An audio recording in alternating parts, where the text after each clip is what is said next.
Bonsoir, je suis Michel Crochon, le président de la Fondation Médecins sans frontières depuis quelques mois en qualité d'administrateur de l'association MSF France et je suis très heureux de vous accueillir dans ce webinaire destiné aux donateurs, c'est-à-dire à vous qui permettez à la Fondation de développer des projets innovants pour améliorer l'efficacité opérationnelle de MSF. Nous sommes heureux de ce rendez-vous, même si nous aurions préféré le tenir physiquement. En tout cas, nous sommes ravis de pouvoir partager quelques informations sur l'actualité des principaux projets de la Fondation. La Fondation, vous le savez, est un satellite de MSF. C'est un petit peu la tête chercheuse de MSF, une tête chercheuse dans l'innovation technologique, la recherche appliquée et la connaissance humanitaire. En effet, en plus de son activité historique d'analyse des pratiques humanitaires conduite par le CRASH, le Centre de réflexion sur l'action et les savoirs humanitaires, qui est le think tank interne à MSF, la Fondation a développé depuis 4-5 ans une activité de véritable laboratoire d'innovation. Sa mission est de mettre en œuvre de nouvelles approches et de nouvelles technologies pour améliorer le dispositif opérationnel de l'action médicale de MSF et ainsi donner à nos patients accès à de meilleurs soins en termes de diagnostic, en termes de dépistage et en termes de rééducation. Alors nous allons nous focaliser ce soir sur un projet très intéressant, assez représentatif en réalité de ce que la Fondation peut apporter comme innovation opérationnelle pragmatique de terrain. C'est le projet d'alerte épidémie au Niger. Mais je vais quand même vous donner quelques éléments de contexte et quelques éléments d'actualité sur nos autres projets. En rappelant le contexte, ce contexte Covid qui a marqué l'année 2020 et encore cette année 2021.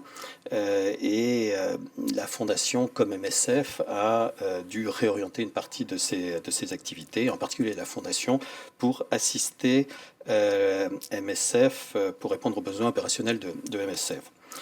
Nous avons ainsi développé avec Epicentre et notre partenaire technique Médic 2 outils pour aider les soignants à suivre la progression de la transmission du virus et à identifier rapidement les patients les plus vulnérables. Donc l'alerte Covid-19, on va en dire un mot, et surtout de son prolongement plus global, et puis le projet Afiayetu en RDC.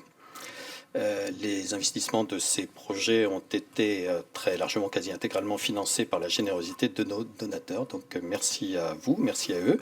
Et grâce à une tout à fait incroyable, en réalité, mobilisation pendant cette période.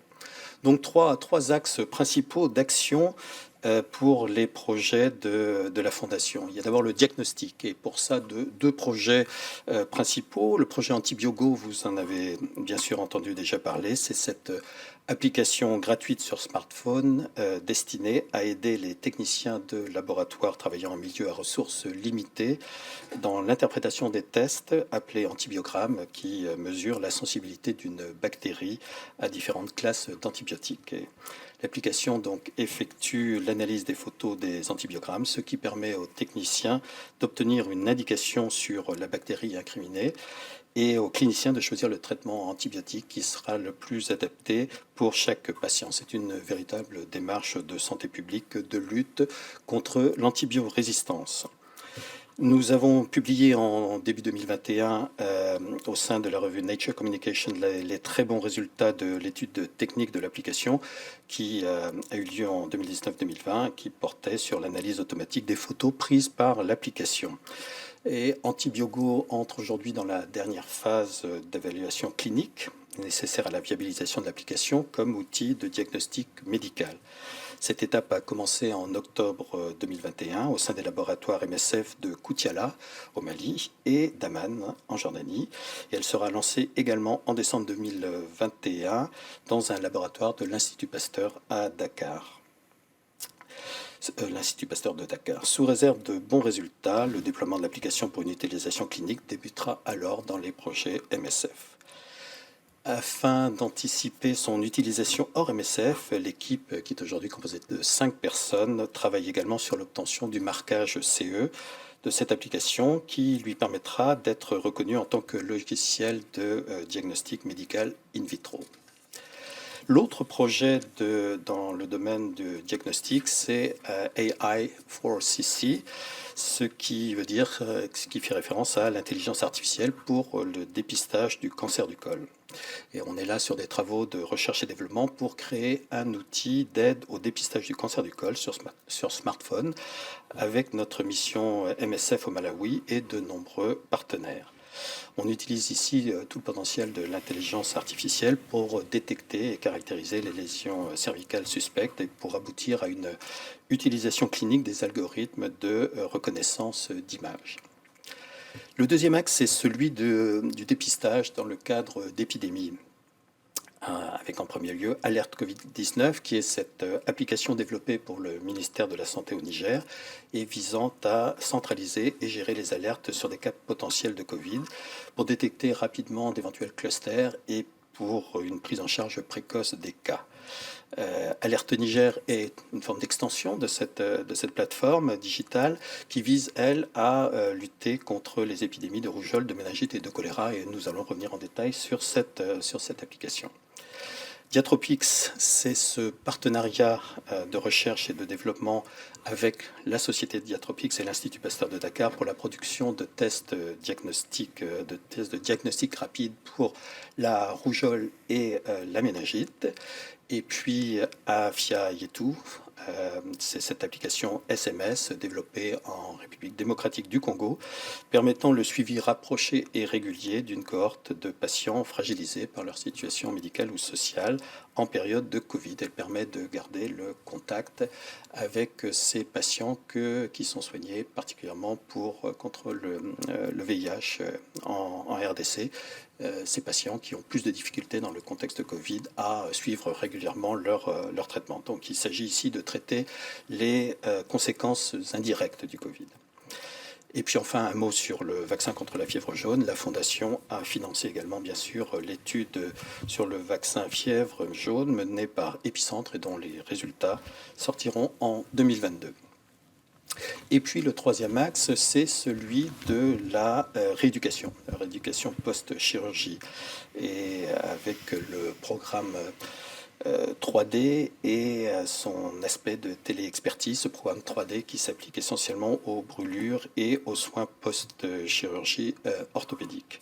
Donc on est là sur une technologie 3D, une technologie utilisant l'impression 3D pour fabriquer des prothèses à destination de personnes amputées des membres supérieurs ainsi que de masques compressifs transparents du visage pour les grands brûlés. Le projet a été initié en 2017 à l'hôpital de chirurgie reconstructive d'Amman et puis développé en Haïti en 2018 et à Gaza en 2020. Et en Arménie, plus récemment, nous avons eu l'occasion de faire des formations à la demande du personnel de santé local, des formations axées sur le traitement de la brûlure et de ces masques compressifs. Je vais, après ce panorama très rapide, trop rapide des différents projets, je vous dis juste un mot sur les comptes.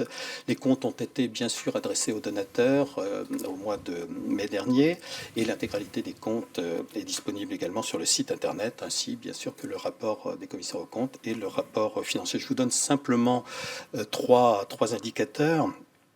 D'abord, vous rappelez que les comptes sont bien à l'équilibre. La Fondation a présenté en 2020 des états financiers reflétant une bonne santé, avec un excédent comptable de 115 000 euros pour un budget d'un peu moins de 4 millions d'euros. Les ressources sont pour l'essentiel, c'est-à-dire à 82% constituées, issues de la recherche de dons privés. C'est la conséquence, je vois la slide, une collecte annuelle marquée par l'appel aux dons pour les projets Covid. Oui, on avait vu un très bel essor de la mobilisation en 2020. Et puis l'autre indicateur, c'est celui de la mission sociale qui représente plus de 80% des dépenses. Le reste des dépenses correspondant aux frais liés à la recherche de fonds, qui représente 8,8%, et aux frais de fonctionnement de la Fondation pour 10,9%. C'est un ratio qui est relativement stable sur ces dernières années. Ça, c'était pour 2020. Pour 2021, nous devrions être à l'équilibre. Nous avons même une tendance un peu vertueuse, en réalité, du ratio de missions sociales, puisque nous aurions des frais de fonctionnement légèrement plus faibles en proportion des dépenses pour cette année. Vous avez là la slide sur les montants investis par projet. Ce sont des projets qui coûtent à la Fondation entre quelques centaines de milliers d'euros et quelques dizaines de milliers d'euros. Le projet le plus important, c'était Antibiogo en 2020, et c'est avec à peu près 410 000 euros. Et puis c'est à peu près le cas encore en 2021, avec un montant d'à peu près 500 000 euros. Voilà, donc voilà ce panorama très rapide, trop rapide probablement, pour vous faire entrer dans les détails des projets et les détails des comptes. En tout cas, tout ceci est en ligne et disponible, de même que sera disponible assez rapidement à l'issue, ou presque à l'issue de notre conseil d'administration de la semaine prochaine, le compte rendu des activités du crash. En tout cas, merci pour votre attention, et merci surtout pour votre engagement aux côtés de la Fondation MSF pour fournir à la Fondation les financements dont elle a besoin pour développer son activité d'innovation au profit des patients de MSF. Merci beaucoup. Je passe la parole maintenant à Louis Gaudron, qui est membre du collège des donateurs de la Fondation et qui va animer cette table ronde abordant plus en détail le projet Covid Niger. À toi, Louis. Merci Michel. Bonsoir à toutes et à tous. On est très heureux de vous avoir autour de nous ce soir, même si c'est virtuellement pour cette fois. Mais on voit que vous êtes plus d'une quarantaine. On est très heureux d'atteindre ce chiffre qui dépasse un peu les espérances que nous avions encore il y a une demi-heure. Donc merci à tous d'être là. On va essayer de passer une heure qui soit à la fois informative et une heure d'échange avec vous dans une culture MSF, c'est-à-dire à la fois de transparence, d'ouverture du débat. C'est pour ça qu'on travaille avec Teams. C'est pour vous permettre aussi d'intervenir, de poser des questions. On aura une séance de questions-réponses à la fin de cette heure. Donc n'hésitez pas tout au long de la session à poser vos questions, soit via le chat que vous avez intégré dans Teams, soit en levant votre main virtuelle dans Teams également, en utilisant le bouton à cet effet. Et on va essayer de gérer ces questions principalement à la fin de cette séquence. Donc on va passer un peu de temps ensemble à entrer dans le détail d'un des projets que Michel a exposé, qui est ce projet très intéressant d'Alerte Niger, qui est un projet, vous allez voir, qui connaît des étapes successives très, très intéressantes. Pour en parler dans ce moment d'échange, 4 participants. Clara ? Bonjour. Oui, donc je suis Clara Nordon, je suis la directrice de la Fondation MSF depuis 2016. Nous avons également Nathalie. Bonjour, je suis Nathalie, je suis directrice d'études au CRASH et aussi je suis le projet Alerte Niger à la Fondation MSF. Et nous avons en duplex, nous avons Robert. Bonjour, moi c'est Robert Saïbirni, je suis chargé de la protection des données, de la conformité à Epicentre et actuellement à Niamey. Merci. Merci Robert. Et Bachir. Oui, bonjour, moi c'est Bachir Assao, je suis le coordinateur du projet Alerte Niger, ici avec Epicentre. Merci. Voilà, donc on va passer ce temps ensemble pour vous raconter le contexte et la genèse de ce projet dans une première partie, donc comprendre dans quel cadre et sur quel terrain ce projet s'est inscrit, et comprendre les besoins et analyser les réponses qui ont été apportées. Et également, et c'est ce que je trouve personnellement très intéressant chez MSF, dans une deuxième partie, aller tirer les leçons de l'expérience, voir ce qui a bien marché, voir ce qui a moins bien marché, en tirer les leçons, et ça sera une étape intéressante, je pense, dans notre échange aujourd'hui. Alors peut-être d'abord quelques éléments de contexte, nous repréciser, Nathalie, le contexte général d'abord du pays, du Niger. Oui. Donc le Niger, c'est un pays où MSF travaille depuis longtemps, en fait. C'est un pays qui est régulièrement frappé par les épidémies, par les crises nutritionnelles. Et c'est pour ça, en fait, qu'il y a une base épicentre, qui est la unité épidémiologie de MSF, Il y a une base de research pour Epicentre au Niger parce que ça fait 20 ans qu'on travaille dans ce pays-là pour ce type de crise. Et en fait, ces crises, ils provoquent souvent une forte mortalité parce qu'il y a vraiment une capacité de réaction qui est assez limitée au Niger, faute de ressources de paix, un système de santé qui est un peu faible. Et donc, lorsque COVID a commencé, on était un peu inquiète vraiment quant à la capacité du système de santé de prendre en charge les cas. C'était une épidémie complètement nouvelle pour nous, même ici en Europe. Et vraiment, on pensait que s'il y a beaucoup de cas et on est trop tard pour les prendre en charge, on va avoir les grandes vagues de mortalité. C'était possible, on pensait que c'est possible à l'époque. Et aussi parce qu'on a vu avec les autres types d'épidémies, souvent les patients, ils arrivent trop tard. Et on pensait qu'avec le COVID en plus, ça va ajouter un problème pour les gens d'avoir accès aux soins. Mais en même temps, on a vu quand ça a commencé en Europe, on a vu les hôpitaux qui étaient déjà débordés, même avec les soins intensifs qu'on avait en Europe ou en Chine. Et on savait qu'on ne va pas avoir la capacité MSF de mettre en place un soin intensif COVID dans chaque hôpital du pays en quelques jours. Donc, on savait qu'on avait vraiment besoin de comprendre beaucoup plus cette épidémie au Niger, de trouver les cas assez tôt pour comprendre, pas juste pour essayer de réduire la mortalité des individus, mais aussi comprendre beaucoup plus où on doit déployer nos efforts, où on doit travailler, et donc où le virus se propage. Et comme ça, on peut planifier un peu les actions de MSF un peu plus, dans quel pays, dans quelle région, pour quelle population. Et c'était pour ça qu'on a pensé de Alert COVID. Au début, c'était une idée d'essayer de comprendre beaucoup plus cette épidémie au Niger. D'accord. Peut-être on va parler beaucoup d'épicentre pour ceux qui ne sont pas dans la galaxie MSF tous les jours. Et quand on entre dans la galaxie MSF, on découvre tout un tas de sigles et de logos. Est-ce que tu peux rappeler en 30 secondes, épicentre, ce que c'est? Oui, Epicentre, c'est un peu comme la Fondation MSF. C'est notre satellite de MSF qui a été développé. J'ai oublié les dates exactement, mais ça fait longtemps que Epicentre est chargé de suivre l'épidémiologie, de research. C'est des questions médicales pour MSF.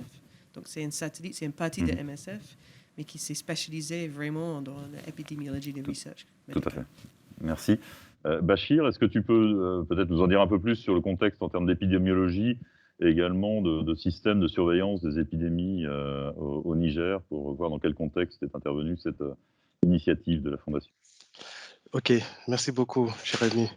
Donc, le ministère de la Santé au Niger avait mis en place assez tôt, à l'époque, plusieurs mesures pour contrer la pandémie du Covid. Donc, il y avait le renforcement de la surveillance aux aéroports et d'autres points d'entrée. La mise en place d'un numéro vert au niveau du SAMI aussi, pour les individus de la communauté, pour qu'ils puissent appeler et notifier les alertes ou avoir des informations sur le virus. Donc, le ministère de la Santé a aussi créé une commission dédiée pour lutter contre la pandémie. Donc, le numéro vert avait été mis en place et il constituait le pilier principal de la surveillance communautaire. Donc, les individus de la communauté, par exemple, appelaient et utilisaient ce numéro pour signaler des alertes. Donc, au niveau du SAMU, ces alertes, les données de ces alertes étaient collectées sur des feuilles de papier, puis envoyées comme message dans des groupes WhatsApp au niveau de la cellule d'alerte qui fait partie de la commission riposte.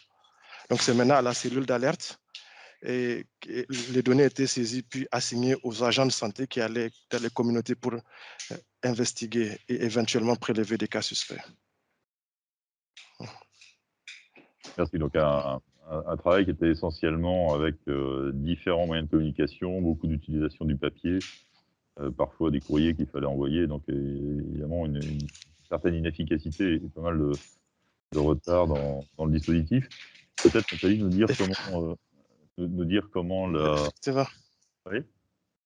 Effectivement, il y avait plusieurs inconvénients au système que je venais de décrire parce que les données collectées n'étaient pas du tout structurées. Et ensuite, les délais entre les alertes et investigations étaient assez longs, il faut le dire. Ils pouvaient atteindre souvent des jours.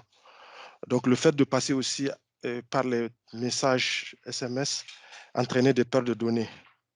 Donc, rien n'était mis en œuvre pour la sécurité et la confidentialité des données. Il était donc impossible à un certain moment d'avoir une vue globale de la situation des alertes et d'assurer, bien sûr, leur exhaustivité et leur effectivité. Très bien. Merci Bachir. Nathalie, tu peux repréciser un peu donc, comment cette réflexion est née à la Fondation face à ce contexte et dans le démarrage du Covid, comment la Fondation a commencé à réfléchir, à apporter une aide au gouvernement du Niger? Oui, bon, en fait, on était en train de réfléchir, pas exactement juste pour le Niger. On a pensé on a essayé de regarder un peu la situation. On a parlé ici avec MSF France, avec le département des opérations, le département médical, pour essayer de comprendre un peu plus les problèmes qu'ils anticipent et les problèmes qu'ils ont déjà vus dans les pays où ils travaillent.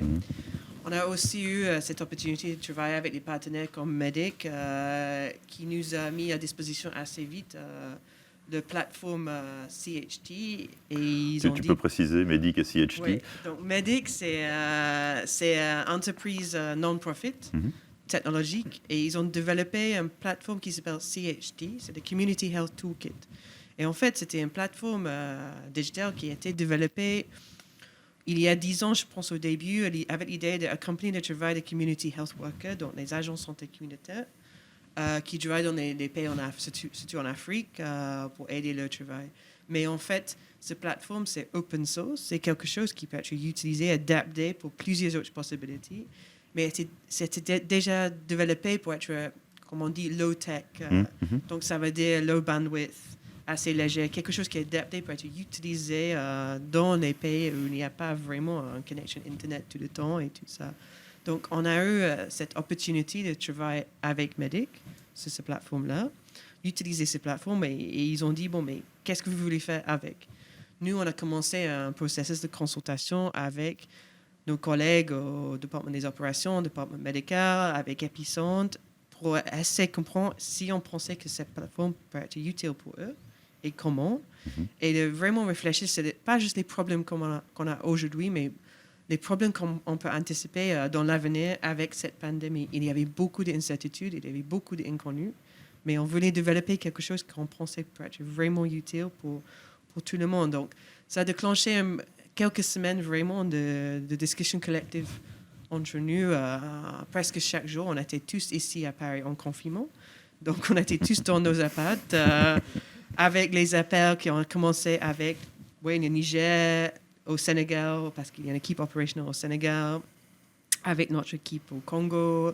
Donc, il y avait avec MEDIC qui était basé aux États-Unis, mais aussi au Sénégal. Donc, c'était assez intéressant de voir comment on peut aussi utiliser ces nouvelles technologies comme Teams ou Zoom pour aussi créer cette discussion collaborative et collective pour vraiment définir c'est quoi le problème en fait. C'est quoi le problème et donc comment on pense qu'on peut vraiment répondre à ce problème-là. Et c'était ça, un processus qui est assez intéressant en fait pour vraiment définir un problème de terrain. Parce que souvent, avec les projets d'innovation, on commence trop tôt avec l'innovation. Il faut vraiment ancrer ça, c'est un problème de terrain, et pour être certain qu'on va dans la bonne direction. Ouais, merci. Ouais. Merci Nat. Je me rappelle aussi quelque chose qui est important pour les projets en général et comment on initie à la Fondation. Parfois, on a l'impression qu'on a une solution qui fit au problème. Mais ce qui va faire la réussite, c'est souvent l'adhésion des personnes auxquelles on les propose. Et parfois, il y a un produit qui paraît absolument idéal sur une catastrophe immense sur tel pays.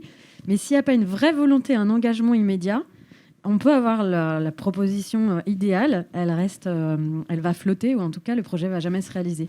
Et ce qui a été assez chouette avec le Niger, c'est que très rapidement, via les connexions avec Epicentre, qui est déjà installé là-bas, donc il y a déjà un rapport de confiance qui est établi, on a eu tout de suite la confirmation qu'il y avait un intérêt réel pour co-construire avec nous cette solution et de manière à ce qu'il fasse vraiment partie de la réponse. Donc on n'est pas arrivé avec la solution collée, on est arrivé avec des ressources en fait.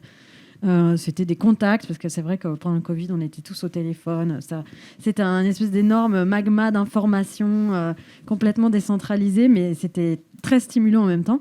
Et puis, c'est des contacts de Google qui nous ont dit, avec qui on avait travaillé sur Antibiogo, qui nous ont dit, il y a cette boîte-là qui a l'air vraiment la mieux, elle correspond au standard MSF, elle est not for profit, ils sont 70 ingénieurs, ils sont hyper sérieux, et ils font un truc vraiment pas mal en open source.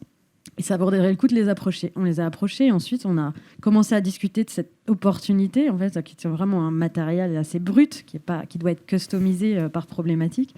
Et on a commencé à discuter du coup avec plusieurs pays. Et c'est vrai qu'au Niger, très rapidement, on a senti l'intérêt des autorités pour pouvoir nous aider à bâtir ça ensemble. Donc voilà, c'est aussi une question de casting, quoi. Merci. Peut-être pour parler maintenant de la solution concrète qui a été mise en place, Robert, est-ce que tu peux nous expliquer qu'est-ce qui a été mis en place? Qu'est-ce que ça a été d'abord alerte Niger Covid et puis les évolutions qu'il y a eu derrière? Oui, effectivement, et j'ai rejoint un peu ce qu'a dit Clara. On a mis en place cette solution qui est certes innovante, mais juste la solution en elle-même n'allait pas résoudre le problème. On a mis en place la solution, oui, mais on a mis en place aussi un système pour accompagner le ministère dans la réponse à la pandémie de Covid. Donc, comme Bachir a cité, il y avait quelques inconvénients qui existaient avec le système actuel. Le numéro 15 a été mis en place, mais il n'y avait pas des mesures d'accompagnement pour s'assurer que les alertes qui sont rapportées sur ces systèmes-là soient effectivement relayées vers la commission qui a été mise sur pied. Donc, cette plateforme, justement, a permis de résoudre ce problème. Donc, elle a permis à ce que toutes les alertes qui venaient de la communauté soient recueillies de manière structurée et sous un format qui est directement exploitable. Parce que quand on est en période de pandémie, on veut être très réactif, on veut être très prompt, on veut pouvoir agir très rapidement. La plateforme a aussi permis à ce qu'on puisse suivre une alerte de bout en bout, c'est-à-dire dès la notification d'une alerte, aussi l'investigation de l'alerte jusqu'à la décision finale, que ce soit un cas confirmé ou voilà, un non-cas de Covid. Avec la plateforme, ça permettait de suivre bout en bout tout cela. La plateforme a aussi permis à fournir aux décideurs de santé publique, au moins aux autorités, une rétro-information qui n'est pas que nationale, mais qui est assez succincte et qui couvre aussi les régions et les districts. Cela est très important en période de crise, non seulement pour comprendre la situation, mais aussi pour redéfinir et adapter les stratégies de réponse en fonction du cas qu'on voit dans différentes parties du pays. Bien sûr, un point majeur, c'est la sécurité des données. On n'a pas été chiche avec les mesures qui étaient prises de ce côté-là. Et un point qui est aussi important à noter, c'est que la plateforme est faite pour qu'elle soit proactive, c'est-à-dire que les gens sont directement appelés à agir s'il y a des choses qui nécessitent l'intervention, parce qu'on veut être rapide. Donc, dès qu'on a une alerte qui est lancée, la personne qui est censée traiter l'alerte est alertée, il passe sur la plateforme, il démarre une investigation, il assigne l'alerte à la personne qui est censée l'investiguer. Cette personne reçoit aussi la tâche dans son espace de travail qui lui permet de travailler, enfin de descendre sur le terrain, mener l'investigation. Et si la personne a fait des collectes d'échantillons, il y a aussi des actions qui sont générées automatiquement pour permettre de renseigner les résultats des analyses laboratoires et tout ça. Donc, c'est vraiment quelque chose qui permet non seulement agir de manière passive, mais on est vraiment actif dans la réponse au Covid, à la pandémie de Covid. Et en dernier lieu, elle est flexible, et je reprends encore ce qu'a dit Clara, on n'est pas venu avec une solution toute faite. On est venu, le ministère d'ailleurs a fait appel à nous, on va vers eux, on dit voilà la situation. Comment est-ce qu'on peut designer cette solution pour qu'elle rythme et pour qu'elle soit adaptée avec la structuration de la réponse au Niger. Donc avec la pyramide qui a été mise en place au niveau national, au niveau régional, avec des alertes qui sont circonscrites dans des districts, dans les régions et au niveau national. Donc on a essayé, en travaillant avec des gens du ministère, de tailler la réponse pour que ça cadre exactement avec la vision que le ministère a de la réponse et la façon dont il voulait agir en réponse à cette pandémie-là. Donc voilà à peu près, enfin c'est ce qu'on a fait avec le partenaire technique Médic Mobile et la fondation MSF ici au Niger. Merci Robert. Je pense que sans être épidémiologiste les uns et les autres, je pense qu'on voit assez bien pourquoi c'est important d'avoir une collecte d'informations accélérée et une structuration de la data qui soit faite de manière la plus efficace possible. Et particulièrement d'ailleurs dans un pays comme le Niger, parce que je ne sais pas si on le visualise tous, mais c'est 2,5 fois la surface de la France et 20 millions d'habitants dispersés sur un territoire qui est très grand, donc assez compliqué à suivre en réalité. Ce que je vous propose, c'est maintenant qu'on aille regarder sur le terrain comment l'application est perçue. Projet Alert ta kawo kamar mutane da sun faru da ciwon sun kawo ba sai abin ya kai ga yaduwa ba cikin garuruwa da fara alamomin da labari ya zo gidan likita har zuwa ko ina an san abin da har zuwa ga proje duka kowane ya san inda har zuwa ga mayansu major tunda nan abin ya kai shashaf kuma za a magance abin tun da wuri ba sai ya yadu ba.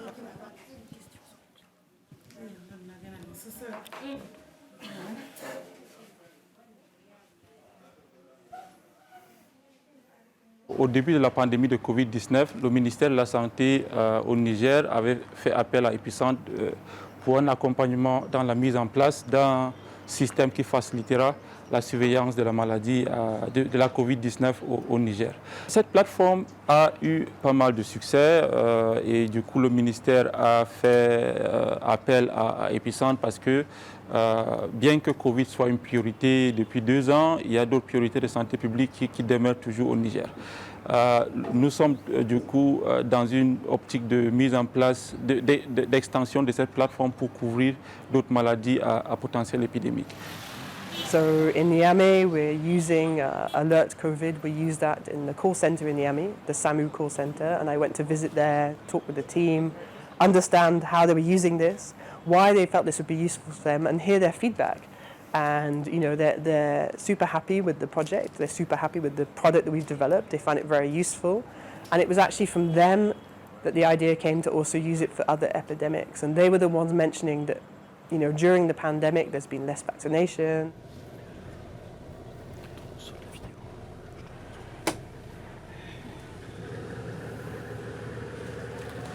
Et le fait que nous ayons choisi la région de Maradi et surtout les aires de santé qui sont à la frontière avec le Nigeria, où on sait qu'il y a des épidémies de méningite, des épidémies de choléra, de rougeole chaque année, fait qu'on voit directement l'utilité de cette plateforme. Ça va, comment tu vas? Ça va. Oui, il y a des cas de rougeole, mais ce n'est pas dans notre aire de santé. Ce sont des cas qui viennent du Nigeria. Ce sont des tablettes que l'Epicentre a mis à la disposition des CSI pour des alertes communautaires, pour des maladies à potentiel de déclaration épidémique. Dans tous les aires de santé, on a des relais communautaires. Les relais, ils sont là, ils ont été formés tous. Ils appellent au point focal pour l'alerter. Dans un tel village, on a eu un cas suspect de rougeole, par exemple, ou bien de choléra, ou bien de méningite. Et nous aussi, une fois, nous sommes informés, on va partir jusqu'au niveau du village pour investiguer. Après l'investigation, si c'est un cas, on va commencer la prise en charge. Pour le choléra, on a eu à avoir jusqu'à 3, 4, 5 alertes par jour.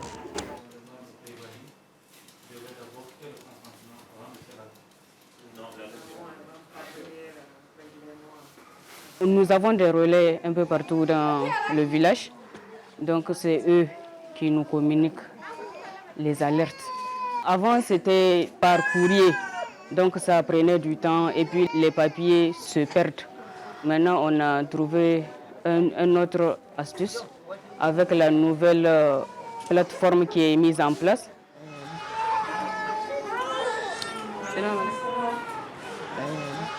Gaskiya waga kungiya ta kawo abubuwa lalle mun san abu da ma ana yi mai amma abin yanzu ya samu muhimmanci me ne samun muhimmanci da tunda a cikin garuruwa an ɗauki mutum wanda yake kula da wannan abubuwa tunda can lalle akwai ciwunan nan kenan in ba wanda yake kula sai mutane sun zo sun kawo kansu da kansu amma yanzu tunda akwai mutumin wanda muka ɗauka relay wanda yake kula da uwan ga alamomin ciwo na alloba kenan shi relan da ya tafi ya san abin da kenan in na kira mutum da sai ya ba labari a wuri kaza akwai kaza.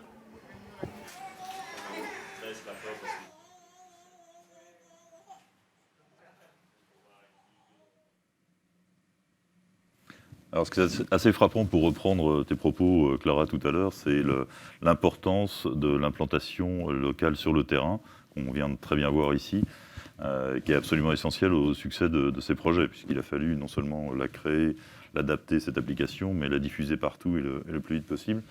Je ne sais pas si, Bachir, par exemple, tu peux nous en dire un peu plus sur la manière dont les équipes ont travaillé ensemble sur les terrains et comment ce déploiement a été réalisé. D'accord, merci Jérémy. Donc en fait, je pense que ce qui a rendu vraiment possible, c'est qu'il y a déjà un consensus au sein du partenariat sur la problématique en fait de ces maladies à potentiel épidémique, leur urgence et aussi leur priorité, les priorités qu'ils constituent. Donc je pense aussi que le fait que les outils de surveillance existent déjà et que les acteurs sont familiers à leur programmation et à leur utilisation a rendu les choses simples aussi. Et je pense aussi que le professionnalisme de toutes les parties dans un contexte d'urgence sanitaire, que ce soit Covid ou bien ces maladies à potentiel épidémique, rougeole, méningite et choléra, donc il fallait se mettre d'accord, vu l'urgence, il fallait se mettre d'accord rapidement et puis répondre directement aux besoins notamment du ministère de la Santé, afin qu'on puisse, accéder, afin que la population puisse accéder à une réponse urgente. Et Robert, en termes de déploiement sur le terrain, enfin, je ne sais pas s'il y a des remontées d'expérience à partager avec nous également. Oui. Il y a bien évidemment des difficultés de déployer une telle plateforme au Niger qui sont liées bien sûr à la forme du pays. C'est une bonne partie qui est désertée. Et on a 2 fois la taille de la France avec 20 millions d'habitants. Donc on a démarré avec Covid, on avait pu faire un déploiement sur toute l'étendue du territoire national et cela a été facilité par le fait qu'on a taillé la plateforme à la structuration de ce qui était mis en place par le ministère. Donc c'était assez facile pour l'adoption de la plateforme pour la réponse au Covid. C'est exactement ce qu'on essaie de faire avec l'extension de la plateforme, c'est de ne pas créer un système parallèle, parce que ce sera vraiment une faute, un mauvais chemin, c'est de s'adapter ou d'adapter les outils à ce qui se passe sur le terrain, aux manières de fonctionner sur le terrain, au contexte sur place, sachant qu'une bonne partie du pays n'est pas couvert par le réseau GSM, sans parler des réseaux 4G. Donc, il est quasi impossible de déployer une solution haute technologie dans un pays comme celui-ci. Donc, on est vraiment allé sur des choses qui sont low-tech. On a les tablettes assez robustes qu'on déploie, on envoie sur le terrain et qui sont utilisables directement par ces agents de santé, mais ils n'ont pas besoin d'avoir une connexion Internet. On leur fournit aussi une connexion minimale qu'ils peuvent eux-mêmes gérer, ravitailler et tout ça, et qui leur permet de temps en temps de se connecter et d'envoyer les données sur le serveur. Mais en tant que centre de santé, ils peuvent, sans avoir besoin de se connecter à quoi que ce soit, à Internet, directement déclarer des alertes et même mener des investigations des cas qui sont alertés. Donc, il y a bien évidemment des problèmes techniques et liés aussi à la forme du pays, mais il y a des solutions aussi. Le fait qu'on est arrivé à faire alerte Covid et que on poursuit, donc on a développé quelques astuces qui permettent de contourner certains de cela. Et ce qui est intéressant, c'est que c'est dans le concept de Tech for Good, qui est très sympa, où on va appliquer des technologies nouvelles sur les terrains humanitaires, Il y a beaucoup de très très bonnes idées, mais il y a ensuite vraiment des challenges à la fois en termes de robustesse technologique que tu viens d'évoquer, et d'implication et d'acceptation et d'adhésion locale qui sont absolument essentielles. Ce qui est assez frappant dans ce qu'a développé la Fondation et MSF en général, c'est justement un savoir-faire, une capitalisation d'expérience pour que ça marche. C'est pas seulement avoir une bonne idée tech en se disant ça va aider sur le terrain humanitaire, mais c'est faire en sorte que vraiment, à la fin, ça marche, et que ça puisse être déployé rapidement et efficacement. C'est vraiment ça qui est intéressant. Je vous propose justement qu'on termine cette première partie qui était un peu l'explication concrète de ce projet. Et peut-être que l'on voit, qu'on recule un petit peu, qu'on prenne 2 ou 3 pas de recul, parce que c'est dans la culture MSF aussi, non seulement de développer des projets, mais ensuite de voir les leçons qu'on peut en tirer et les différents éléments de succès qu'on voudrait répliquer ailleurs. Nathalie, tu veux peut-être en parler maintenant ? Oui. Donc, en fait, je pense que les réflexions qu'on a eues au Niger, le fait qu'on a commencé avec le COVID, mais on a compris qu'en fait, l'impact de COVID au Niger, de la pandémie au Niger, c'était pas que les personnes qui sont infectées par le COVID, mais aussi le fait qu'avec les autres épidémies qui existent toujours au Niger, chaque année, il y a des épidémies de rougeole, choléra, méningite, mais avec la pandémie, l'impact est beaucoup plus grand. En fait, on vient d'avoir la plus grande épidémie de choléra depuis au moins 10 ans au Niger. En fait, les gens, ils ont moins d'accès aux soins pendant cette période pandémique, et aussi, il y avait moins de vaccinations de routine pendant cette période pandémique. Et donc, en fait, le problème qu'on a commencé avec, on a commencé avec les problèmes de COVID, et en fait, on a trouvé d'autres problèmes, et on a trouvé aussi d'autres solutions pour le problème qui était la pandémie.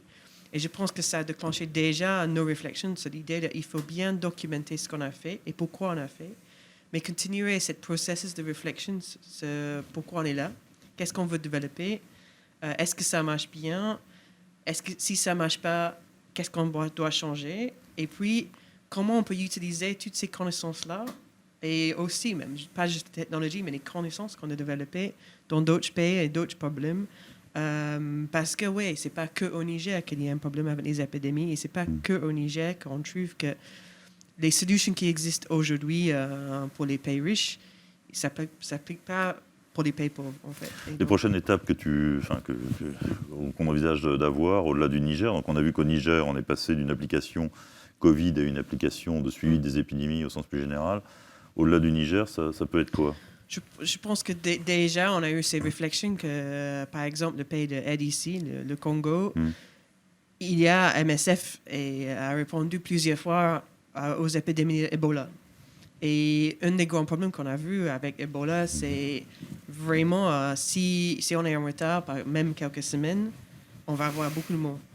Et donc, on a déjà dit que cette plateforme-là, ça peut être vraiment utile pour un pays comme le Congo, pour commencer à suivre, pour commencer à faire le surveillance digital dans les zones rurales comme le nôtre qui veut. Et comme ça, on peut trouver, dès qu'il y a un premier cas, une épidémie d'Ebola, et commencer la réponse beaucoup plus tôt. Donc déjà, on est dans des réflexions concrètes d'utiliser exactement ça dans notre pays. Pour les autres maladies comme Ebola, même les mêmes maladies comme la rougeole, le choléra, il y a plein d'épidémies un peu partout. Donc, mais c'est vraiment, on est dans des réflexions, c'est OK, comment on va utiliser ça dans d'autres pays.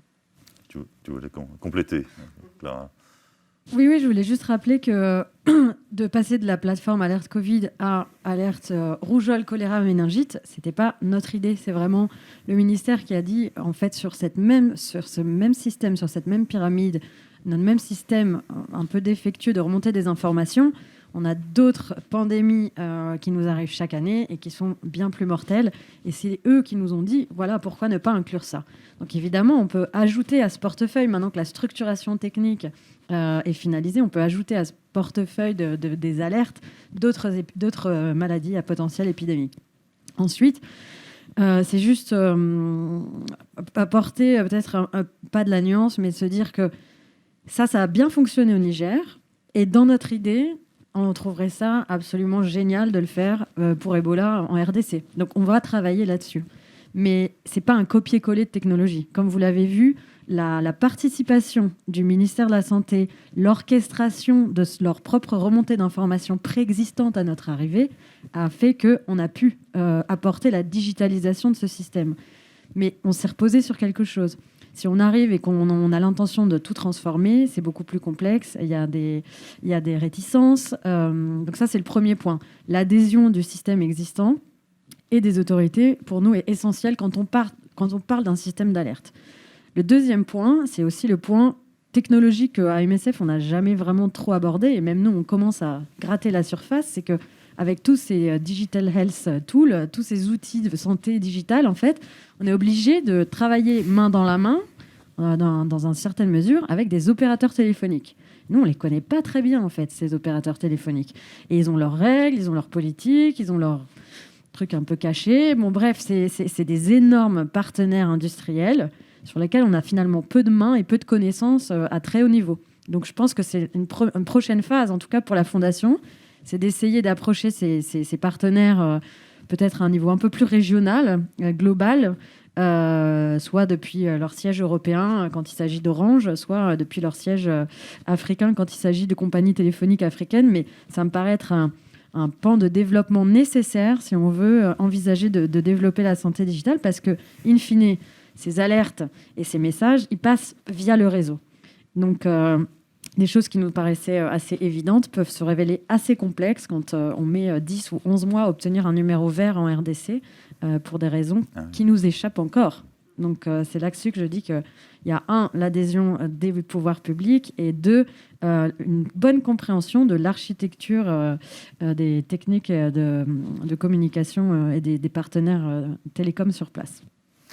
Nathalie, en 1 minute, sur les difficultés rencontrées, les leçons qu'on en tire, parce qu'il y en a eu des difficultés, on vient de parler du numéro vert, mais il y en a eu d'autres. Enfin, pour toi, là où les 2 difficultés principales qui ont été rencontrées et les leçons que tu en as tirées?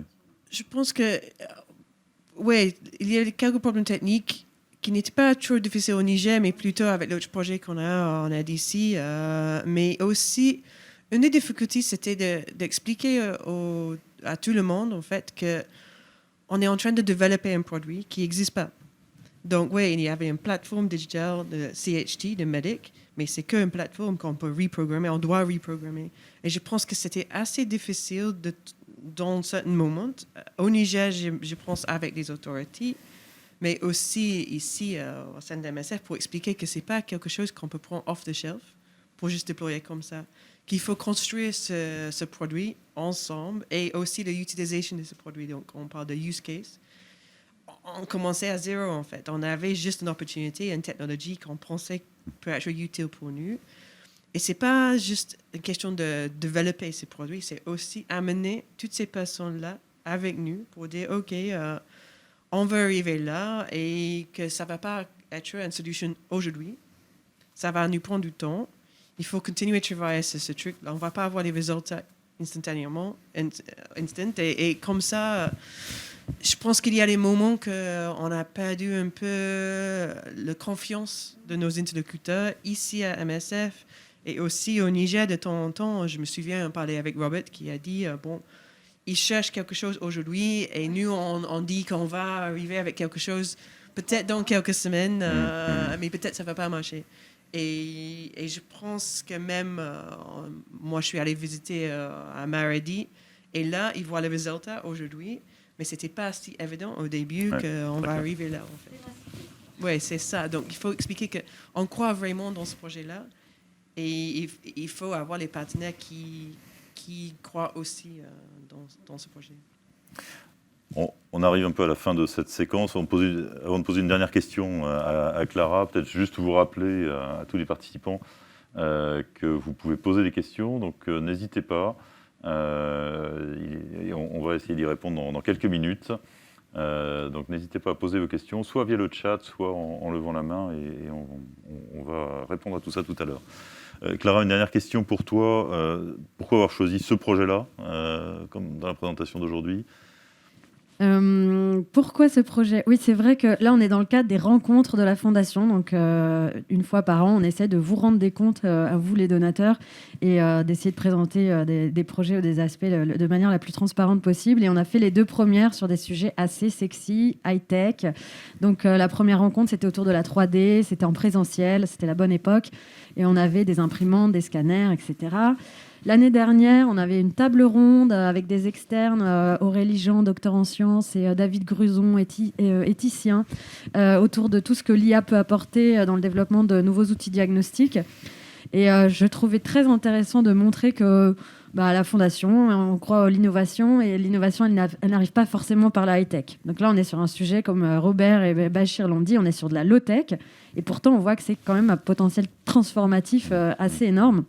Donc, c'était la première chose. La deuxième, c'est parce qu'il illustre bien que, un peu comme dans l'entrepreneuriat, on a une idée géniale ou pas, on a un produit, mais c'est 1% du succès. Tout le travail derrière, toute la valeur, elle va être apportée par l'exécution. Et pour nous, l'exécution, c'est une bonne exécution. J'ai l'impression que ça a été quand même bien fait du côté du Niger. Une bonne exécution, c'est une bonne connaissance transverse des sujets qui enveloppent la problématique médicale. Et à mon sens, c'est plus aisé de le faire en partenariat. C'est pour ça que c'est aussi un thème de la réunion d'aujourd'hui, c'est la valeur des partenariats. Et en ça exprime assez bien le cœur de la mission de la Fondation, qui est en fait de valoriser les ressources assez incroyables dont on bénéficie via notre positionnement. Alors, je vais juste faire un récap positionnement Fondation pour conclure, parce que c'est vrai qu'on a souvent des donateurs qui sont donateurs et de l'asso et de la Fondation, et qui se demandent un peu quelle est l'articulation. Donc, comme Nathalie le disait, la Fondation, c'est un satellite. Donc ça, c'est un mot qu'on dit tout le temps. On a l'impression que c'est connu de tous, mais qu'est-ce que ça veut dire un satellite ? Un satellite, c'est autour d'MSF. Ça fait partie d'MSF, c'est dans la famille MSF, mais son cœur métier, c'est pas forcément le déploiement des activités médico-opérationnelles. On a MSF Logistique qui va avoir un cœur métier sur l'appro et la logistique. On va avoir Épicentre sur l'épidémiologie. Donc voilà, c'est des satellites qui naviguent autour et qui essayent d'apporter de la valeur pour améliorer les activités de Médecins sans frontières. Et donc, nous, à la Fondation, en tant que satellite, on a une posture assez unique qui nous permet d'avoir une jambe qui est complètement ancrée dans MSF. On est aujourd'hui dans les bureaux d'MSF, on est au siège d'MSF. La Fondation est au 7e étage. On vous avait promis les coulisses. Donc, on est au 7e étage de MSF. Donc, on est vraiment dans le bouillon des activités d'MSF avec, évidemment, un accès aux patients, à leurs témoignages, aux données. On a aussi accès aux collègues qui reviennent de terrain, puisque MSF, ici, notre siège, c'est des gens qui arrivent et qui repartent et qui font des briefings et qui font des débriefings. C'est aussi 2 réunions d'information par semaine qui ne sont pas publiques parce qu'on échange des informations assez sensibles, mais c'est toutes les semaines, 2 fois par semaine, de toutes les semaines de l'année. On a ces réunions-là qui nous permettent d'avoir des nouvelles et donc de rester un peu en prise avec l'actualité de nos opérations. Donc ça, c'est assez précieux. On a aussi accès quelques étages en dessous à tout un département médical. Donc, on a ces spécialistes qui peuvent répondre à nos questions ou nous accompagner quand on développe des nouveaux projets. Donc, des spécialistes en oncologie, en maladies tropicales, en chirurgie ortho, en rééducation, quand on a fait tout ce qui était sur les masques, etc. Donc, c'est du direct, quoi. Et puis, on a aussi accès aux autres satellites MSF, donc le CRASH qui fait déjà partie de la Fondation, mais qui va nous apporter toute l'analyse autour de ces problématiques médicales, comme disait Louis, qui permet de capitaliser un peu. Nathalie a travaillé pendant 1 an sur les épidémies, et le Ebola en particulier. 2 ans, still working on.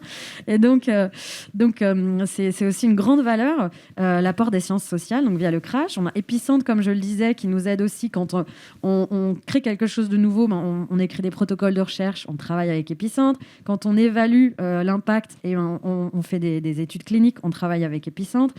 Et puis, on ne peut pas se mentir, on repose sur 50 ans d'ancienneté de MSF, donc sur l'image d'MSF. et la confiance que ça permet d'avoir vis-à-vis de nos interlocuteurs dans les pays, et la connaissance, l'accès aux autorités de santé, aux autorités sanitaires, et la connaissance de leur marge de manœuvre affichée ou réelle, ce qui n'est pas toujours la même chose, mais c'est une information ultra précieuse. Donc ça, c'est notre jambe MSF, parce qu'on fait partie d'MSF. Et puis, on a développé notre propre spécificité, c'est une espèce de culture un peu complémentaire depuis 2016, donc c'est assez récent, autour des outils digitaux. Donc on a vu sur la 3D, c'est pas que l'imprimante, c'est surtout les scanners. Et comment les scanners vont nous permettre de faire de la téléexpertise et d'apporter des soins de pointe à des patients qui sont catégorisés en rééducation comme des patients complexes, des brûlés graves du visage, brûlures profondes du visage ou amputation partielle de la main, amputation du bras au-dessus du coude. C'est des patients qui sont très lourds et qui parfois, sans l'intervention de la Fondation, n'auraient pas pu avoir de soins. Donc c'est tout ce qui est autour de la téléexpertise rendue possible par la 3D. Et puis récemment sur l'IA, récemment ça fait quand même 4 ans qu'on travaille dessus. Et donc on travaille dessus sur l'IA, sur la réglementation, on est en veille constante, on a des groupes de travail avec l'OMS et ITU sur la nouvelle réglementation de ces dispositifs médicaux. Et on a accès du coup à des spécialistes parmi les meilleurs chercheurs en IA. On a fait un partenariat avec Google.org. Donc, on essaie de ramener aussi tout ça. On a d'autre part développé récemment des partenariats avec d'autres centres de recherche, comme l'Institut Pasteur de Dakar. Donc, c'est vrai qu'ils travaillent au développement de tests de diagnostic rougeole et méningite. Et on voit comment, petit à petit, il y a des liens qui se créent. C'est-à-dire que ces tests diagnostiques rapides qui n'existent pas et dont on a vraiment besoin pourraient, demain, être également intégrés à nos plateformes, comme des informations qui remonteraient en plus à ces plateformes d'alerte. Est-ce que les cas sont confirmés par les tests de diagnostic rapide, pas confirmés? Qu'est-ce que ça va impliquer en termes de réponse, etc. Donc il y a vraiment une synergie qui est en train de se créer. Et l'apport d'MSF est capital quand on lance, quand on essaie d'imaginer ces produits de santé, donc des tests de diagnostic rapide. C'est pas notre cœur métier, c'est pas celui de la Fondation, c'est vraiment mené par l'Institut Pasteur de Dakar. Mais pourtant, ils ont besoin, dans la configuration de ces produits, d'avoir l'input d'MSF, c'est-à-dire comment ils vont être utilisés, à quel moment dans l'épidémie, est-ce que c'est pour de la surveillance ou est-ce que c'est pour des cas individuels, dans quel type de volume, comment ils seront conservés.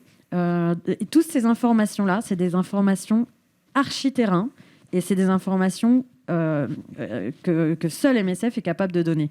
D'où l'intérêt de ces partenariats très en amont pour profiter ensuite de ces productions qui soient vraiment adaptées à nos terrains et à nos contextes d'intervention. Et pour finir, on a aussi petit à petit grossi humblement quand même l'équipe de la Fondation, mais avec des compétences qui sont assez éloignées des compétences classiques MSF, parce qu'on a maintenant dans nos rangs des product managers, des designers UX, des chercheurs en IA, des développeurs, et entre autres managers de projets de recherche, mais qui permettent vraiment de construire notre propre culture autour de la santé connectée, de la santé digitale, et qui pour nous représente une vraie complémentarité avec MSF et qu'on essaie d'infuser dans MSF. Voilà. Et puis, donc ça, c'est vraiment la jambe externe. Donc on a bien compris, un dedans, un à l'extérieur. Et puis la complémentarité naturelle, pour moi, elle s'exprime vraiment au niveau de la temporalité des projets. On voit bien, on a vu sur la frise, si on peut remettre la frise des projets, on voit bien que nos projets, c'est des projets de recherche et développement. Ça va jusqu'à l'implémentation, mais on est sur des projets de 2 à 5 ans. On n'est pas sur un projet qu'on va pouvoir délivrer la semaine prochaine. Et ce n'est pas notre cœur métier, mais on a le temps de les préparer, on a le temps de les construire et de catalyser justement ces 2 piliers, toutes les expertises internes d'MSF, l'expérience depuis 50 ans du déploiement médico-opérationnel, et de les catalyser, de les ajouter à ce qu'on aura appris et ramené en termes de collaboration externe. Et ça prend du temps parce que ça demande de l'analyse, ça demande de faire des pilotes, ça demande de les tester. Et c'est vraiment en ça que ce temps-là, on l'a parce qu'on n'est pas sur les terrains d'MSF. MSF est concentré, sa mission sociale, c'est d'être sur les terrains.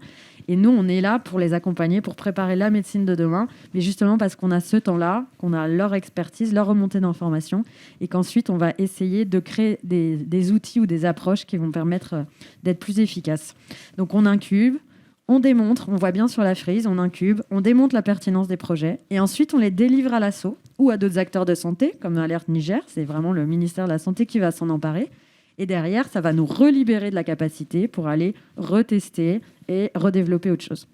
Donc voilà pour la petite conclusion de clarification. Je te remercie, Louis. Merci, Clara. Merci beaucoup pour toutes ces explications, le recul que tu donnes. Peut-être répondre, je sais qu'il y a quelques questions qui ont été traitées directement par des réponses sur le chat, mais je crois qu'il en reste une ou deux qui sont d'intérêt général, donc je te laisse oui. les donner. On a un participant qui demande si on peut accéder à la plateforme CHT de Medic.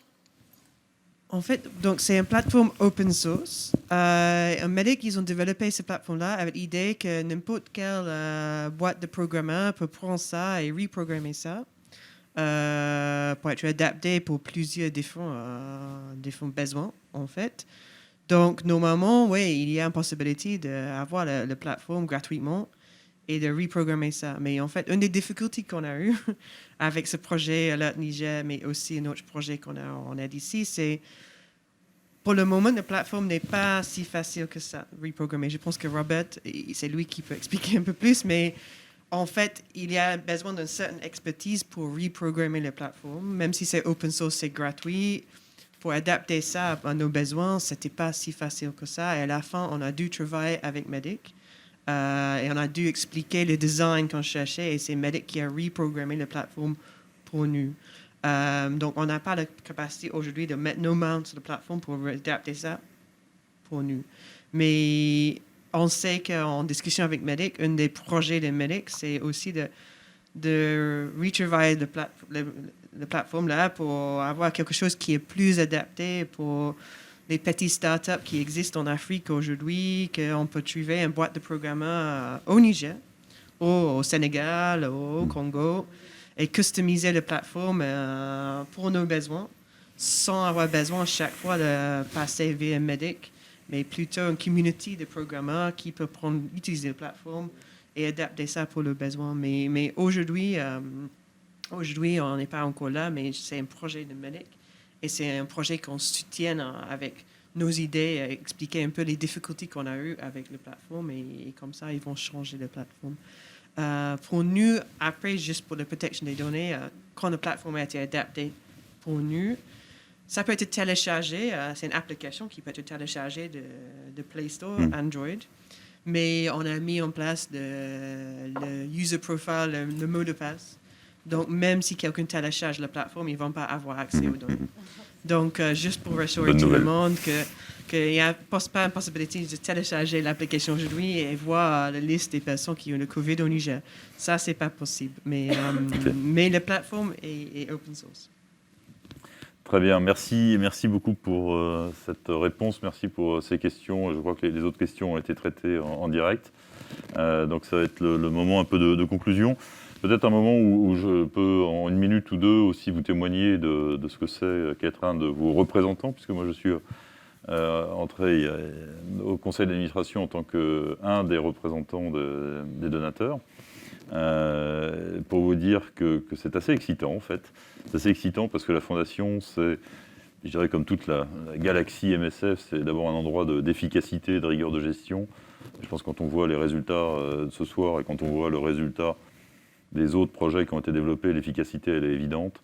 C'est une efficacité avec un véritable impact, qui est un impact, on va dire, multidimensionnel. C'est d'abord local, on l'a très bien vu, mais c'est aussi global. Et je pense qu'avec l'actualité de ces derniers jours, on n'a pas besoin de s'expliquer pourquoi être capable de contrôler une épidémie dans un pays, ça a un impact sur le monde entier.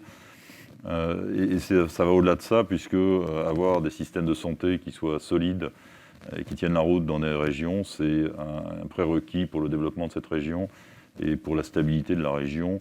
Et là, on voit bien aussi pourquoi ça a un impact local important, mais aussi un impact global important. Et l'actualité de la mer du Nord et de la Manche est là pour nous le rapporter aussi. C'est vraiment non seulement de l'efficacité, mais beaucoup d'impact, ce qui peut être fait ici.